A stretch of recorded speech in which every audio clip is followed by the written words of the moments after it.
communism's reign of terror also dealt a heavy blow to the arts. Pre-communist Russian society had enjoyed a rich culture with great writers, painters, and composers. Yet with the advent of communism, ugliness and crudity came to dominate Russian art. The new style was known as socialist realism and locked all Russia within narrow, lifeless constraints.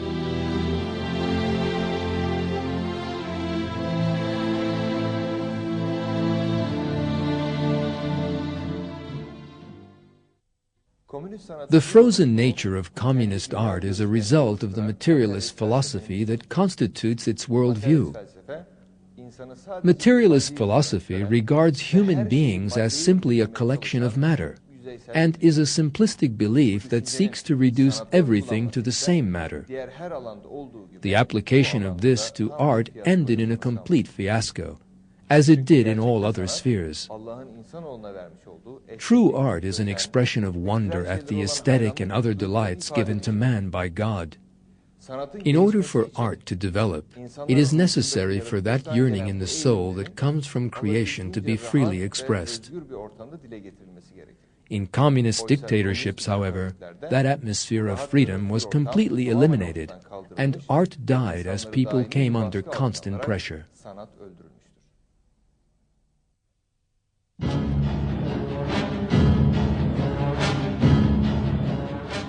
Another blow dealt to society came in the field of science. During Stalin's time, all the scientists in the country were forced to sign oaths of loyalty to dialectical materialism. All scientific research was twisted to agree with materialist dogma. The theory of evolution enjoyed a special place among those dogmas so fiercely defended by Stalin. The Soviet dictator's devotion to the theory went right back to his youth. Stalin had been brought up in a religious household and had been religiously educated in a church school. Yet just as he was preparing to become a priest, he read a summary of Darwin's Origin of Species, and his life suddenly changed.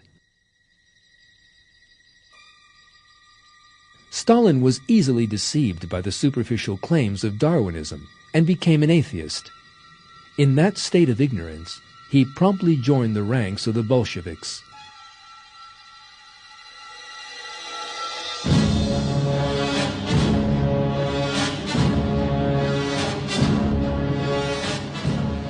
The theory of evolution again formed Stalin's most important source of inspiration when he came to power many years later. He was especially keen that the theory should be taught in Soviet schools, and declared the intention behind that. There are three things that we do to disabuse the minds of our seminary students.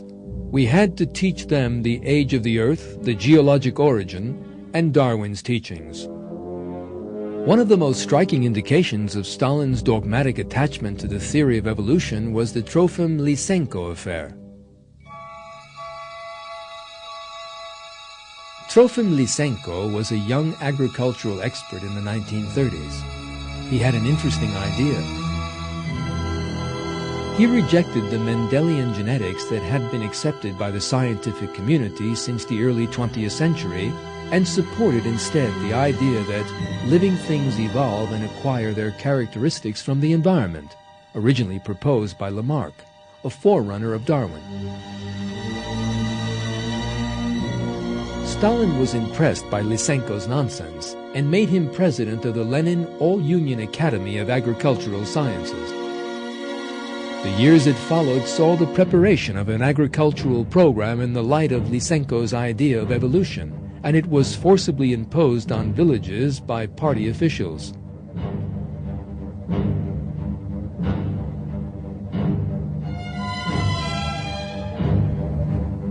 Lysenko believed that if seeds to be sown were kept for a long time in cold water, they would evolve according to their chilly environment.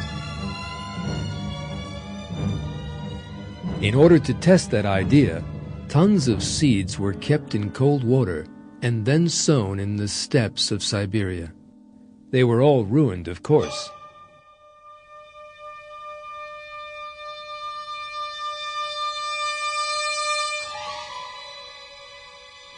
Lysenko's theory dragged Soviet agriculture back by decades.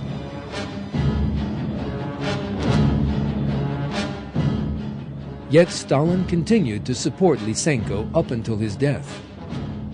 Stalin was so slavishly attached to Lysenko's theory of evolution that he had no hesitation over having those scientists who rejected it killed. One of these was the world-renowned Russian geneticist Nikolai Ivanovich Vavilov. Vavilov was arrested one night by order of Stalin. He was photographed like a criminal and sent to the labor camps on the grounds of planning to sabotage Soviet agriculture.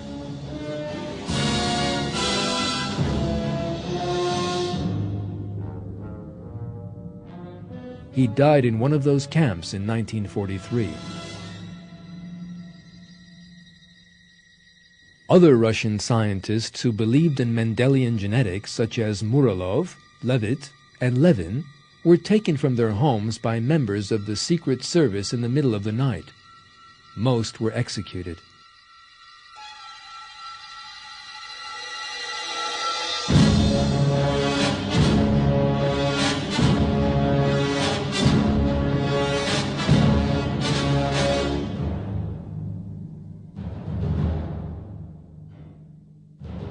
Stalin, who carried out all this savagery in the name of materialist philosophy and communist ideology, died in 1953.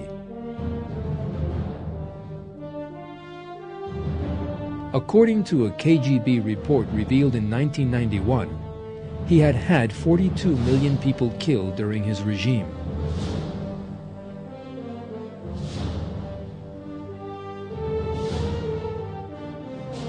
Stalin's cold and arrogant features were a reflection of the dark world of communism itself.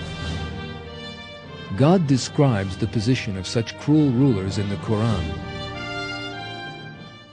Whenever he holds the upper hand, he goes about the earth corrupting it, destroying people's crops and breeding stock.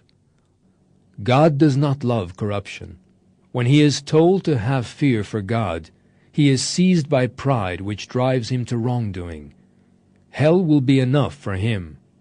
What an evil resting place.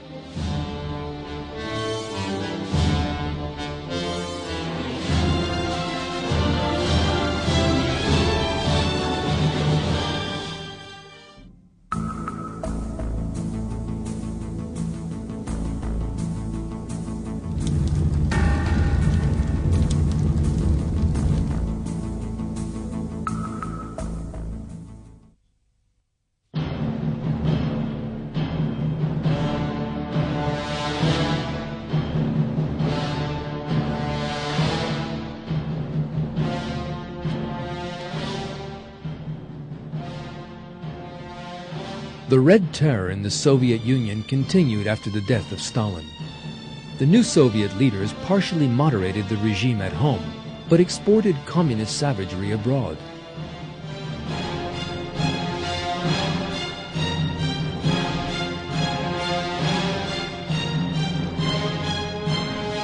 The Hungarian bid for new independence from Moscow that began in 1956 was bloodily suppressed by Red Army tanks.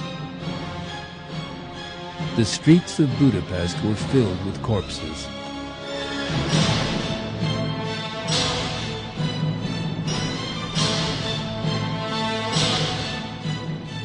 Another resistance movement in Czechoslovakia in the spring of 1968 was again ruthlessly